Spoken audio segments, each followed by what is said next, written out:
So ಬೇನಾಮಿ ಆಸ್ತಿಯ ವಿಚಾರಕ್ಕೆ ಸಂಬಂಧಪಟ್ಟಂತೆ ಏನಾಗುತ್ತೆ ಕಾನೂನು ಪ್ರಕ್ರಿಯೆಯಲ್ಲಿ ಅಂತ ಮಾತಾಡ್ಲಿಕ್ಕೆ ನಮ್ಮ ಜೊತೆ ಹಿರಿಯ ವಕೀಲರಾಗಿರುವಂತಹ ನಾರಾಯಣ ಅವರು ದೂರವಾಣಿ ಸಂಪರ್ಕದಲ್ಲಿದ್ದಾರೆ. ನಮಸ್ಕಾರ ಸರ್.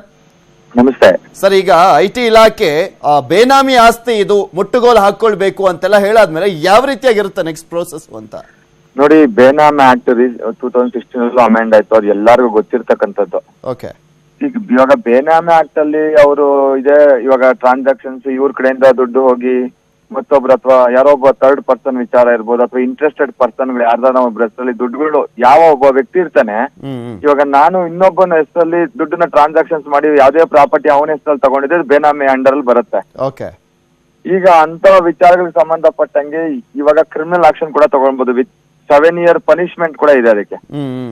ಅಂಡ್ ಆಲ್ಸೋ 25% ಪನಿಷ್ಮೆಂಟ್ ಇದು ಕಾಸ್ಟ್ ಕೂಡ ಇಂಪೋಸ್ ಮಾಡಬಹುದು. 25% ಏನು ಮಾರ್ಕೆಟ್ ವ್ಯಾಲ್ಯೂ ಇರುತ್ತೆ ಆ ಪ್ರಾಪರ್ಟಿ, ಅದಕ್ಕೆ 25% ಅವ್ರಿಗೆ ಫೈನ್ ಕೂಡ ಹಾಕ್ಬೋದು. ಓಕೆ. ಸೊ ಹಾಗಾಗಿ ಬರೀ ಸಿವಿಲ್ ಕೇಸು ಅಂತಂದ್ರೆ ಇವತ್ತಿನ ಜನಗಳಿಗೆ ಅವ್ರಿಗೆ ಬೇನಾಮಿ ಆಸ್ತಿಗಳನ್ನ ಮಾಡುವಂತವ್ರಿಗೆ ಭಯ ಇರ್ತಾ ಇರ್ಲಿಲ್ಲ. ಅದೇ ಇವಾಗ ಕ್ರಿಮಿನಲ್ ಇಂಪ್ರೆಸ್ಮೆಂಟ್ ಕೂಡ ಇರೋದ್ರಿಂದ ಅವ್ರ ಮೇಲೆ ಕ್ರಿಮಿನಲ್ ಆಕ್ಷನ್ ತಗೊಳ್ತಾರೆ. ಒಂದು ಶಿಕ್ಷೆ ಒಳಪಡೋರು ಯಾರು ಸರ್? ಟ್ರಾನ್ಸಾಕ್ಷನ್ ಮಾಡಿರ್ತಾರಲ್ಲ ಅವರ ಅಥವಾ ಯಾರ ಅಕೌಂಟ್ ಅಲ್ಲಿ ಹೆಸರಿರುತ್ತಲ್ಲ ಅವರ?